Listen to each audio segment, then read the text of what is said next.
এর চেয়ে কোটি গুণ ইবাদত বন্দেগী বেশি করত। সকলে বলেন না সুবহানাল্লাহ।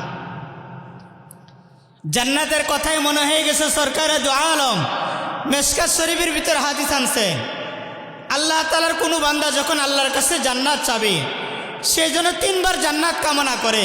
সরকারে দু আলম বলেন আল্লাহুম্মা ইন্না নাসআলুকাল জান্নাতাল ফিরদাউস, আল্লাহুম্মা ইন্না নাসআলুকাল জান্নাতাল ফিরদাউস।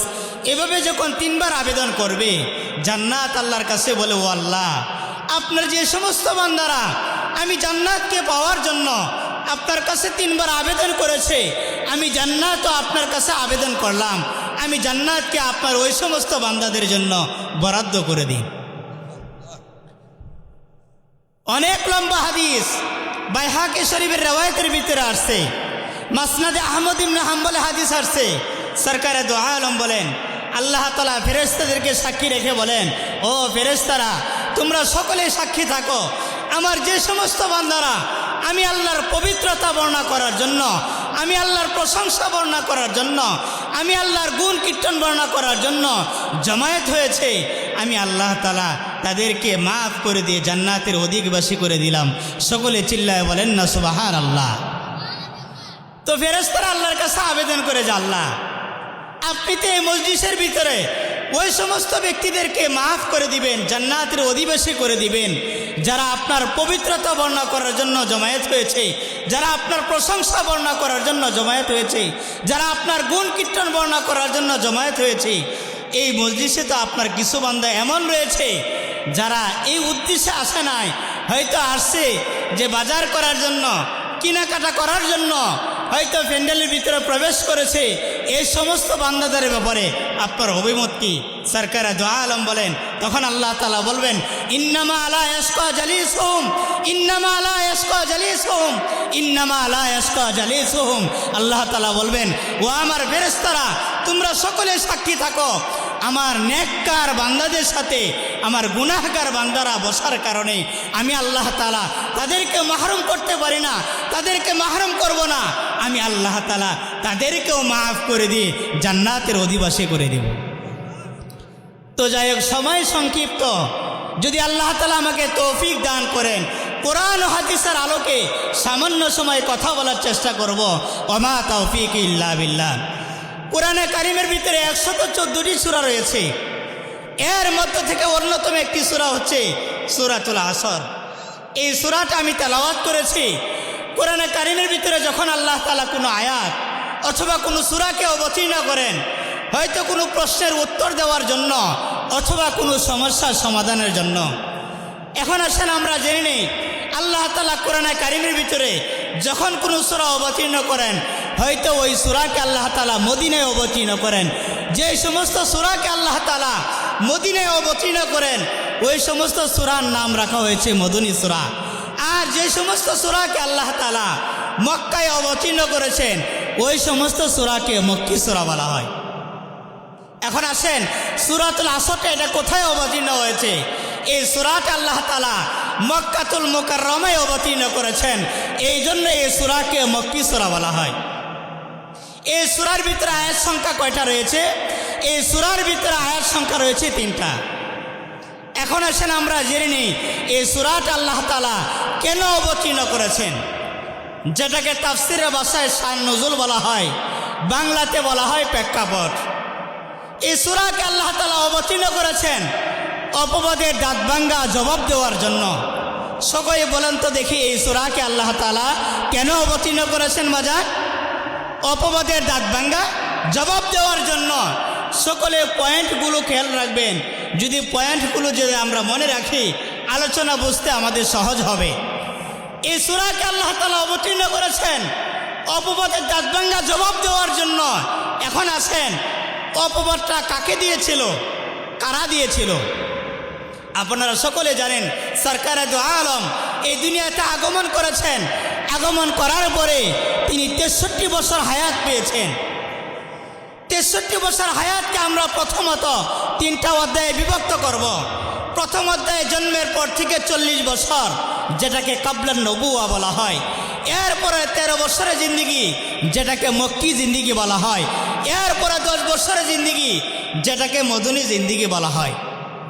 জন্মের পর থেকে 40 বছর সরকারে দো আলম শুধু বংশীয় লোকদের সাথে উঠা বসা করেছেন। কাউকে নামাজের দাওয়াত দেন নাই, কাউকে কালিমার দাওয়াত দেন নাই, কাউকে জাকাতের দাওয়াত দেন নাই, কাউকে হজের দাওয়াত দেন নাই। শুধু চুপ ছিলেন, বংশীয় লোকদের সাথে উঠা বসা করেছেন। এখন আপনাদের প্রশ্ন আসতে পারে, হুজুর জন্মের পর থেকে 40 বছর সরকারে দো আলম কেনই নামাজের দাওয়াত দেন নাই, কেনই কালিমার দাওয়াত দেন নাই, কেন রোজার দাওয়াত দেন নাই, কেনই জাকাতের দাওয়াত দেন নাই? মুফাসসিরিনে কেরাম এই প্রশ্নের উত্তরে বলেন, জন্মের পর থেকে 40 বছর এই সময়ের ভিতরে এমন অলৌকিক ঘটনা ঘটেছে যেটা নবী হওয়ার জন্য নবুয়তের দলিল ছিল। এমন কি অলৌকিক ঘটনা ঘটেছে এটা বোঝার জন্য ইতিহাসকে আমরা একটু পিছনে গেলে আমাদের বুঝতে আরো সহজ হবে। আমরা সকলে জানি সরকারে দো আলমের দাদার নাম ছিল আব্দুল মুত্তালিব। উনার 10 জন সন্তান ছিল, খানায়ে কাবার মোতাওয়াল্লি ছিলেন। তো একদিন হঠাৎ করে জমজমের পানি বন্ধ হয়ে গেল। বন্ধ হয়ে যাওয়ার পরে মক্কা মুকাররমার লোকজন খাজা আব্দুল মুত্তালিবকে বলতে লাগলেন, আপনি যেহেতু খানায়ে কাবার মোতাওয়াল্লি, খানায়ে কাবার মালিকের কাছে দরখাস্ত করেন আল্লাহ তাআলা যেন জমজমের পানি চালু করে দেয়। এই কথা বলার পরে খাজা আব্দুল মুত্তালিব তিনি এই কথা শোনার পরে তিনি মনে মনে মান্যত করলেন যে আল্লাহ, যদি আপনি জমজমের পানি চালু করে দেন তাহলে আমি আমার 10 সন্তানের এক সন্তানকে আপনার রাস্তায় কোরবানি করে দিব। তো মানুষের আদত হচ্ছে যখন মানুষ কোনো কিছু আল্লাহর কাছে চায় তখন মান্যত করে, কথা বলেন ঠিক কিনা? তো খাজা আব্দুল মুত্তালিব মান্যত করলেন যে আল্লাহ, জমজমের পানি যদি আপনি চালু করে দেন আমি আমার 10 সন্তানের এক সন্তানকে আপনার রাস্তায় কোরবানি করে দিব। আল্লাহরই কুদরত, আল্লাহ তাআলা সেই জমজমের পানি চালু করে দিলেন। সকলে চিল্লায় বলেন না সুবহানাল্লাহ। সুবহানাল্লাহ আওয়াজ এত জোরে হইলেও বোঝান আস্তে হয়ে গেছে না বেশি? আর একটু জোরে বলেন না, চিল্লায় সুবহানাল্লাহ। চালু করে দেওয়ার পরে তো মানুষের তবিয়ত হচ্ছে মান্যত আদায় করতে ভুলে যায়। উদ্দেশ্য হাসিল হয়ে যাওয়ার পরে খাজা আব্দুল মুত্তালিব মান্যত পুরা করতে ভুলে গেলেন। আল্লাহ তাআলা বারবার স্বপ্নে দেখায়, আব্দুল মুত্তালিব আমি তো জমজমের পানি চালু করে দিয়েছি, তুমি তো মান্যত পুরা করো নাই। স্বপ্নে দেখার কারণে খাজা আব্দুল মুত্তালিব তাওরাতের আলেমের কাছে চলে গেলেন। গিয়ে বলতে লাগলেন যে বন্ধু, আমি তো আল্লাহর কাছে ওয়াদা করেছি আল্লাহ তাআলা যদি জমজমের পানি চালু করে দেয় তাহলে আমি আমার 10 সন্তানের এক সন্তানকে আল্লাহর রাস্তায় কুরবানি করে দিব। তো আমি এখন কি করতে পারি? আল্লাহ তাআলা তো জমজমের পানি চালু করে দিয়েছেন। তাওরাতের আলেম বলতে লাগলেন যে বন্ধু, তুমি তোমার 10 সন্তানকে নিয়ে পরামর্শে বসো, যেই রাজি হবে তাকে আল্লাহর রাস্তায় কুরবানি করে দাও। 10 সন্তানকে নিয়ে পরামর্শে বসলেন। বসার পরে প্রথম সন্তান হারেসকে জিজ্ঞাসা করতে লাগলেন যে বাবা, আমি তো আল্লাহর কাছে ওয়াদা করেছি যদি আল্লাহ তাআলা জমজমের পানি চালু করে দেয় তাহলে আমি তোমাদের 10 জনের ভিতরে একজনকে আল্লাহর রাস্তায় কুরবানি করে দিব। এই ব্যাপারে তোমার অভিমত কি? হারেস বলতে লাগলেন যে বাবা, যখন আপনি মান্যত করেছিলেন তখন আমার নাম নিয়েছিলেন, যে না আমি তো তোমার নাম নিই নাই। তো হারেস বলতে লাগলেন যে বাবা আমি আসি। চলে গেলেন। হাজল জিজ্ঞাসা করলেন, বাবা আপনি কি আমার নাম নিয়েছিলেন? হাজলে চলে গেলেন। হুবুজকে জিজ্ঞাসা করলেন, হুবুজও চলে গেলেন। জুবুন জিজ্ঞাসা করলেন, সেও চলে গেল। একে একে 9 জন সন্তান চলে গেছে। সবার ছোট্ট যে সন্তান আব্দুল্লাহ সে বসা ছিল। খাজা আব্দুল মুত্তালিব বলতে লাগলেন যে বাবা তুমি যাও না কেন? আব্দুল্লাহ বলতে লাগলেন যে বাবা, আপনি যেহেতু আল্লাহর কাছে ওয়াদা করেছেন, মান্যত করেছেন, আমি আব্দুল্লাহ আপনার ওয়াদা পূরণ করার জন্য সর্বদাই প্রস্তুত আছি। আপনি আমাকে আল্লাহর রাস্তায় কুরবানি করে দেন। বাবা কিন্তু ছোট সন্তানকে বেশি মহব্বত করে, উনি চাচ্ছেন না আব্দুল্লাহকে আল্লাহর রাস্তায় কুরবানি করার জন্য। তাওরাতের আলেমের কাছে আবারও চলে গেলেন।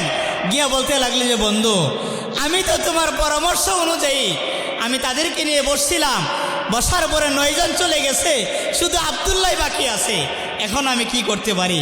তাওরাতের আলেম বলতে লাগলেন যে বন্ধু, আব্দুল্লাহকে আল্লাহর রাস্তায় কুরবানি করে দাও। তো খাজা আব্দুল মুত্তালিব এলান করে দিলেন অমুক দিন অমুক সময় আব্দুল্লাহকে আল্লাহর রাস্তায় কুরবানি করা হবে। এলান করে দেওয়ার পরে সকলে জমায়েত হইলেন। জমায়েত হওয়ার পরে যখন আব্দুল্লাহকে যখন আল্লাহর রাস্তায় কুরবানি করবে, কুরবানির আগ মুহূর্তে 80 জন নৌজওয়ান যুবতী নারী তারা তরবারি নিয়ে দাঁড়িয়েছে। দাঁড়িয়ে বলতে লাগলেন, আব্দুল মুত্তালিব,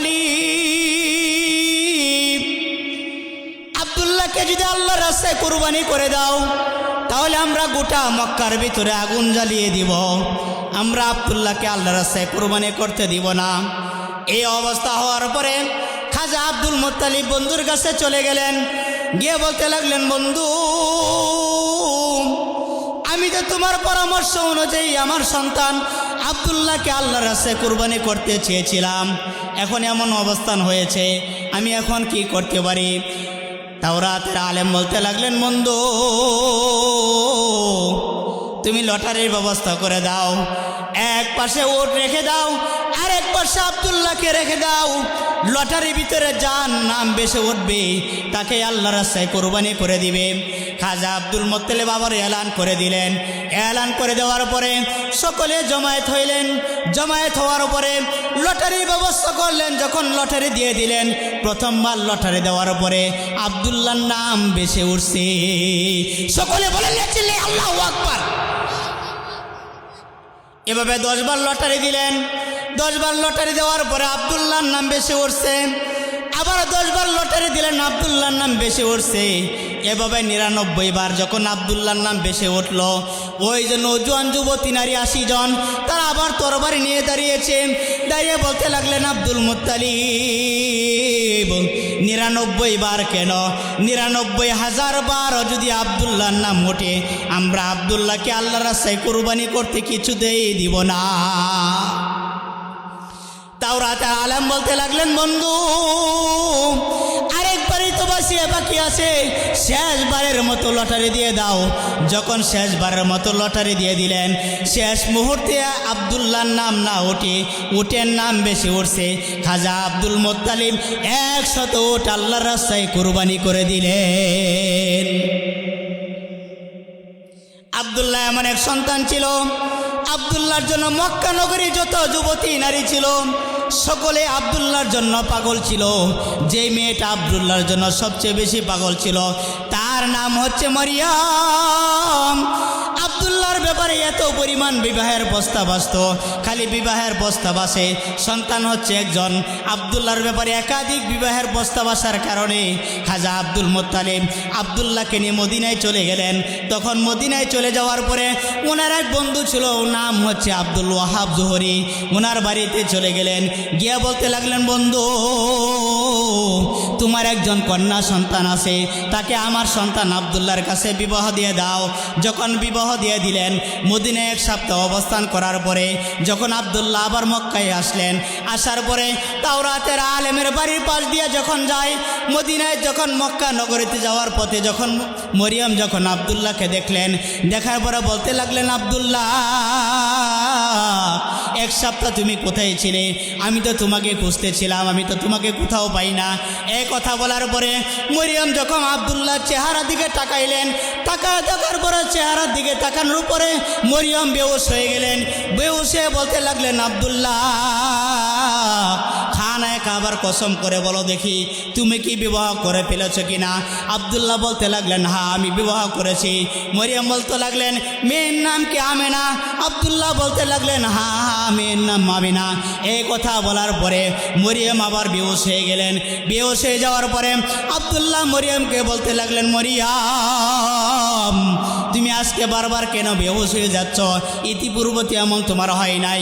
মরিয়ম বলতে লাগলো, আব্দুল্লাহ রে, তুমি জানো আমি তোমার জন্য কেন পাগল ছিলাম? আমার বাবা তাওরাতের আলেম ছিল, তাওরাতের প্রতিটা পৃষ্ঠায় পৃষ্ঠায় আমি একটা নাম দেখতে পেয়েছিলাম, সেই নামটা হচ্ছে মোহাম্মদ ইবনে আব্দুল্লাহ। আর মোহাম্মদী নূর আমি তোমার কপালে দেখতে পেয়েছিলাম। আর আমি মরিয়মের তামান্না ছিল, আমি যদি তোমাকে বিবাহ করতে পারতাম, মোহাম্মদী নূর যদি আমার পেটের ভিতরে আসতে পারত, এই পৃথিবীতে আমি শ্রেষ্ঠ গর্বিত মা হিসাবে ধারণ করতে পারতাম। আব্দুল্লাহ বিবাহ করার পরে মা আমিনার গর্ভে যখন 6 মাস কোন রিওয়ায়াতের ভিতরে আসছে যখন 4 মাস বয়স আব্দুল্লাহ মা আমেনার কাছ থেকে বিদায় নিয়ে চলে গেলেন। বিদায় নিয়ে চলে যাওয়ার পরে প্রতিমধ্যে যখন আব্দুল্লাহ ইন্তেকাল করলেন, ইন্তেকাল করার পরে সরকার দু আলম যখন দুনিয়াতে আগমন করলেন, আগমন করার পরে দুনিয়াতে আগমন করার পরে সরকার দু আলমের যখন বয়স যখন 12 বছর হয়ে গেলেন, 12 বছর হয়ে যাওয়ার পরে বংশের লোকদের সাথে 40 বছর ওঠার পরে আল্লাহ তাআলা সরকার দু আলমকে বলতে লাগলেন, ও আমার হাবিব, 40 বছর আপনি চুপ ছিলেন, আমি আজকে আপনাকে একটি মেসেজ পাঠিয়ে দিচ্ছি। সেই মেসেজটা হচ্ছে আপনি সকলের কাছে এই মেসেজটা পৌঁছিয়ে দিন, আজকের পর থেকে যেন কোনো ব্যক্তি মাছের পূজা না করে, আজকের পর থেকে পাথরের পূজা চলবে না, আজকের পর থেকে মূর্তির পূজা চলবে না, আজকের পর থেকে মাছের পূজা চলবে না, আজকের পর থেকে পাথরের পূজা চলবে না, আজকের পর থেকে পূজা চলবে আমি আল্লাহ। এবং আপনার বংশের লোকদেরকে এই কথা জানিয়ে দিন, আজকের পর থেকে আপনাকে যেন কেউ মুহাম্মদ বলে না রাখে, সকলে যেন আপনাকে মুহাম্মদুর রাসূলুল্লাহ বলে যেন রাখে। এই দাওয়াত দেওয়ার পরে সকলে বলতে লাগলেন, আব্দুল্লাহ এতদিন তো ভালোই ছিল, এখন সে ক্ষতিগ্রস্ত হয়ে গেছে। এই যে অপবাদ, এই অপবাদ দেওয়ার কারণে সরকার দু আলম মনমালিন্য হয়ে গেলেন, মন ভেঙে গেলেন। ভেঙে যাওয়ার পরে আল্লাহ তাআলা সূরাতুল আসর অবতীর্ণ করে বলেন, ও আমার হাবিব, সূরাতুল আসর অবতীর্ণ করে এখানে আল্লাহ তাআলা একটা কসম করে 4টা কর্মসূচি বর্ণনা করেছেন। আল্লাহ তাআলা বলেন, 4টা কর্মসূচি যার মধ্যেই পাওয়া যাবে তারাই সফল কাম, যার মধ্যে পাওয়া যাবে না তারাই ক্ষতিগ্রস্ত। সরকার দু আলম বলেন, এখানে আল্লাহ তাআলা ওয়াল আসর, এখানে আল্লাহ তাআলা সময়ের কসম করেছেন, যুগের কসম করেছেন। কোন সময়ের কসম করেছেন? ওই সময়ের কসম করেছেন যাকে আল্লাহ তাআলা 20 বছর হায়াত দান করেছেন, যাকে আল্লাহ তাআলা 30 বছর হায়াত দান করেছেন, যাকে আল্লাহ তাআলা 40 বছর হায়াত দান করেছেন। ওই 40 বছর হায়াতের কসম করে বলেন, যার ভিতরে 4টা কর্মসূচি পাওয়া যাবে তারাই সফল কাম, যার ভিতরে 4টা কর্মসূচি পাওয়া যাবে না তারাই ক্ষতিগ্রস্ত। 1 নম্বর কর্মসূচি আল্লাহ তাআলা বলেন, ইল্লাল্লাযীনা আমানু। 1 নম্বর কর্মসূচি হলো আল্লাহ তাআলার উপরে ঈমান গ্রহণ করা, রাসূলের উপরে ঈমান আনা। আল্লাহ তাআলার উপরে ঈমান গ্রহণ করা, রাসূলের উপরে ঈমান গ্রহণ করা। ঈমান গ্রহণ করা কি জিনিস? আল্লাহ তাআলা অন্য আয়াতের মধ্যে বলেন, আমার আল্লাহ তাআলা বলেন, ইন্নাল্লাযীনা আমানু ওয়া আমিলুস সলিহাত কানাত লাহুম জান্নাতুল ফিরদাউসি নুজুলা। আল্লাহু আকবার। আবার আল্লাহ তাআলা বলেন, ইন্নাল্লাযীনা আমানু ওয়া আমিলুস সলিহাত। আমার আল্লাহ তাআলা বলেন, যারা ঈমান গ্রহণ করবে, ঈমানের পাশাপাশি আমল সলেহ করবে, আমি আল্লাহ তাআলা তাদেরকে তার জান্নাতের ভিতরে প্রবেশ করিয়ে দিব। আমার আল্লাহ তাআলা বলেন, পরকালের শ্রেণী হবে 2টা, পরকালের শ্রেণী হবে 2টা। তাও আল্লাহ তাআলা সূরা শুআরার ভিতরে বলে দিয়েছেন। আমার আল্লাহ তাআলা বলেন, ফারিকুম ফিল জান্নাতি ওয়া ফারিকুম ফিস সাঈর। আমার আল্লাহ তাআলা বলেন, পরকালের শ্রেণী হবে 2টা, একটা হবে জান্নাতি আর একটা হবে জাহান্নাবী। কারা জান্নাতে যাবে তাও আল্লাহ তাআলা বলে দিয়েছেন। আমার আল্লাহ তাআলা বলেন, ইন্নাল আবরারা লাফি নাঈম। আমার আল্লাহ তাআলা বলেন, যারা আবরার হবে, যারা নেককার হবে, তাদের ঠিকানাই হবে জান্নাত। এরপরে কারা জাহান্নামে যাবে তাও আমার আল্লাহ তাআলা বলে দিয়েছেন। আমার আল্লাহ তাআলা বলেন, ওয়া ইন্নাল ফুজ্জারা লাফি জাহিম। আমার আল্লাহ তাআলা বলেন, যারা গুনাহগার হবে, যাদের আমলনামায় গুনাহ থাকবে, আমার আল্লাহ তাআলা বলেন তাদের ঠিকানাই হবে জাহান্নাম। যারা জান্নাতি হবে, আমার আল্লাহ তাআলা বলেন, আমি আল্লাহ তাআলা তাদেরকে ডান হাতে আমলনামা দান করব, আমার আল্লাহ তাআলা বলেন ফাম্মা মান উতিয়া কিতাবাহু বিয়ামিনি, আমার আল্লাহ তাআলা বলেন আমি আল্লাহ তাআলা যাদেরকে ডান হাতে আমলনামা দান করব, যাদেরকে আমি আল্লাহ তাআলা ডান হাতে আমলনামা দান করব, ডান হাতে আমলনামা দান করার কারণে ফাসাউফা ইউহাসাবু হিসাবান ইয়াসীরা, তাদের হিসাব নিকাশ সহজ হয়ে যাবে। ওয়ায়ানকালিবু ইলা আহলিহি মাসরুরা, আমার আল্লাহ তাআলা বলেন যাদেরকে আমি আল্লাহ তাআলা ডান হাতে আমলনামা দান করব, তাদের হিসাব নিকাশ সহজ হয়ে যাবে আর তারা তাদের আনন্দ চিত্তে তাদের পরিবারের কাছে ফিরে যাবে। এরপর আমার আল্লাহ তাআলা বলেন আমি আল্লাহ তাআলা যাদেরকে বাম হাতে আমলনামা দান করব, তাদের হিসাব নিকাশ কঠিন হয়ে যাবে, তারা মৃত্যুকে কামনা করবে। আমার আল্লাহ তাআলা বলেন যাদেরকে আমি আল্লাহ তাআলা ডান হাতে আমলনামা দান করব, আমার আল্লাহ তাআলা বলেন ফাসহাবুল মাইমানাতি মা আসহাবুল মাইমানা, আমার আল্লাহ তাআলা বলেন আমি আল্লাহ তাআলা যাদেরকে ডান হাতে আমলনামা দান করব, তারা হবে ডানপন্থী, তারাই হবে সৌভাগ্যশীল দল। আর আমি আল্লাহ তাআলা যাদেরকে বাম হাতে আমলনামা দান করব, তারাই হবে বামপন্থী, তারাই হবে হতভাগা দল। তারা হতভাগা দল হবে, তাদের ব্যাপারে আমার আল্লাহ তাআলা সূরা ওয়াকিয়ার ভিতরে বলে দিয়েছেন। আমার আল্লাহ তাআলা বলেন ওয়াসহাবুল মাসআমাতি মা আসহাবুল মাসআমা, আমার আল্লাহ তাআলা বলেন আমি আল্লাহ তাআলা যাদেরকে বাম হাতে আমলনামা দান করব, তারাই হবে বামপন্থী, তারাই হবে হতভাগা দল। আর যাদেরকে ডান হাতে আমলনামা দান করব, তারাই হবে সৌভাগ্যশীল দল, তারাই হবে কামিয়াবি দল। আর যারা কামিয়াবি দল হবে তাদের ব্যাপারে আল্লাহ তাআলা বলেন ওয়াসাবিকুন আস-সাবিকুন, আমার আল্লাহ তাআলা বলেন যারা সৌভাগ্যশীল দল হবে তারা আমার দিনের প্রতি আগায় আসবে আর তারা দিনের প্রতি অগ্রগামী হবে। যারা দিনের প্রতি অগ্রগামী হবে তারা কেমন বান্দা হবে তাও আল্লাহ তাআলা সূরা ওয়াকিয়ার ভিতরে বলে দিয়েছেন। আমার আল্লাহ তাআলা বলেন উলাইকাল মুকাররাবুন, আমার আল্লাহ তাআলা বলেন যারা অগ্রগামী দল হবে তারাই আমার নিকটতম বান্দা হবে, তারা আমার নৈকট্যশীল বান্দা হবে। আর যারা আমার নৈকট্যশীল বান্দা হবে তাদের স্থান কোথায় হবে, তাদের জায়গা কোথায় হবে তাও আমার আল্লাহ তাআলা সূরা ওয়াকিয়ার ভিতরে বলে দিয়েছেন।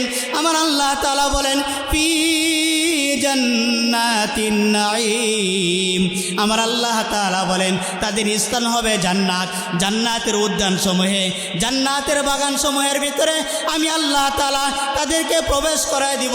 যখন তারা জান্নাতের ভিতরে প্রবেশ করবে আমার আল্লাহ তাআলা বলেন দুনিয়ার ভিতরে যখন কোনো মেহমান কারো বাসায় যাওয়ার পরে সর্বপ্রথম তাকে রিসিপশন করার জন্য তার একটা বসার ব্যবস্থা করা হয়। আমার আল্লাহ তাআলা বলেন ও ঈমানদার বান্দারা, আমি আল্লাহ তাআলা যাদেরকে জান্নাত দান করব, যারা জান্নাতের ভিতরে প্রবেশ করবে আমি আল্লাহ তাআলা তাদের জন্য একটা বসার ব্যবস্থা করব।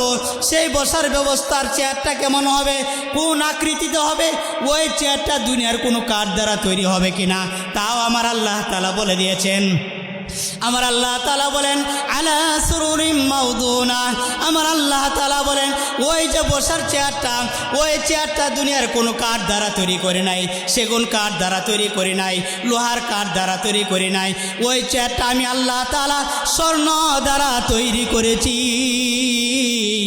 এরপরে আমার আল্লাহ তাআলা বলেন আমার ঈমানওয়ালা বান্দারা, ঈমানওয়ালী বান্দারা ওই চেয়ারের ভিতরে কিভাবে বসবে, কোন আকৃতিতে বসবে তাও আমার আল্লাহ তাআলা বলে দিয়েছেন। আমার আল্লাহ তাআলা বলেন মুত্তাকিনা আলাইহা মুতাকাবিলিন, আমার আল্লাহ তাআলা বলেন ওই চেয়ারের ভিতরে আমার ঈমানওয়ালা বান্দারা, আমার ঈমানওয়ালী বান্দারা তারা হেলান দিয়ে বসবে, পরস্পর মুখোমুখি হয়ে বসবে। এরপরে আমার আল্লাহ তাআলা বলেন বসার পরে আমার আল্লাহ তাআলা বলেন জান্নাতি বান্দারা যখন চেয়ারের ভিতরে বসবে, বসার পরে আমি আল্লাহ তাআলা তাদের রিসিপশনের জন্য আমি চিরকিশোরীর ব্যবস্থা করে দিয়েছি। এটার ব্যাপারে আল্লাহ তাআলা সূরা ওয়াকিয়ার ভিতরে বলেন আমার আল্লাহ তাআলা বলেন ইয়াতুফু আলাইহিম বিলদানুম মুখাল্লাদুন, আমার আল্লাহ তাআলা বলেন চিরকিশোরীরা তাদের রিসিপশনের জন্য আসবে, তারা চতুর্দিকে ঘুরতে থাকবে, ঘোরার পরে বিআকওয়াবি ওয়া আবারিক ওয়া কাসিম মিন মাঈন, আমার আল্লাহ তাআলা বলেন চিরকিশোরীদের হাতে পান পাতা পাত্র থাকবে, শরাবের পেয়ালা থাকবে, যেই শরাব পান করার কারণে আমার আল্লাহ তাআলা বলেন দুনিয়ার শরাব পান করার কারণে মানুষের জ্ঞান চলে যায়, মানুষ অজ্ঞান হয়ে যায়। আমার আল্লাহ তাআলা বলেন জান্নাতি শরাব পান করার কারণে মানুষ জ্ঞান চলে যাবে না, মানুষ জ্ঞান হারাবে না। আমার আল্লাহ তাআলা বলেন লা ইউসাদ্দাউনা আনহা ওয়ালা ইউনজিফুন। আমার আল্লাহ তাআলা বলেন জান্নাতি শরাব পান করার কারণে মানুষের শির বেরা হবে না, মানুষ কখনো জ্ঞান হারা হবে না। এরপর আমার আল্লাহ তাআলা বলেন ওয়াফাকিয়াতিম মিম্মা ইয়াতাখায়্যারুন। আমার আল্লাহ তাআলা বলেন আমি আমার জান্নাতি বান্দাদের জন্য, আমি আমার জান্নাত ওয়ালি বান্দাদের জন্য আমি তাদের পছন্দনীয় ফল ফুলের ব্যবস্থা করব। আমার আল্লাহ তাআলা বলেন ওয়ালাহমি তাইরিম মিম্মা ইয়াশতাউন। আমার আল্লাহ তাআলা বলেন আমি আমার ঈমানওয়ালা বান্দাদের জন্য, আমি আমার ঈমানওয়ালা বান্দাদের জন্য, ঈমানওয়ালি বান্দাদের জন্য তাদের পছন্দনীয় পাখির গোশতের ব্যবস্থা কর। এরপরে আমার আল্লাহ তাআলা বলেন আমার ঈমানওয়ালা বান্দারা, ঈমানওয়ালা বান্দিরি যখন তারা পাখির গোশত ভক্ষণ করবে, এগুলো ভক্ষণ করার পরেও লা মাকতুআতি ওয়ালা মামনুআ, এগুলো কখনো শেষ হবে না, আর এগুলোর জন্য কখনো নিষেধ করাও হবে না। আর যারা জান্নাতের নিয়মগুলো যাদের ভিতরে পাওয়া যাবে, জান্নাতে গুণগুলো যাদের ভিতরে পাওয়া যাবে, আমার আল্লাহ তাআলা বলেন আমি আমার ঈমানওয়ালা বান্দাদের জন্য জান্নাতের সমস্ত নাত নিয়ামত তাদের জন্য বরাদ্দ করে রাখছি। এই জান্নাতের নিয়ামতগুলো আল্লাহ তাআলা জান্নাতওয়ালা বান্দাদের জন্য বরাদ্দ করে রাখছেন।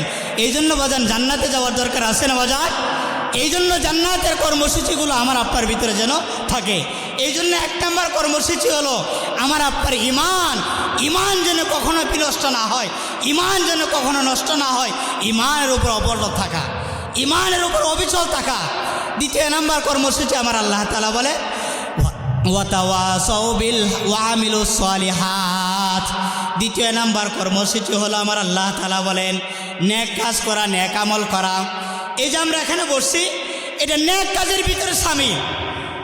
ছোট্ট ছোট নেক আমলগুলো যদি আমরা করি, এই নেক আমলের বদলে আল্লাহ তাআলা আমাকে আপনাকে জান্নাত দান করবেন।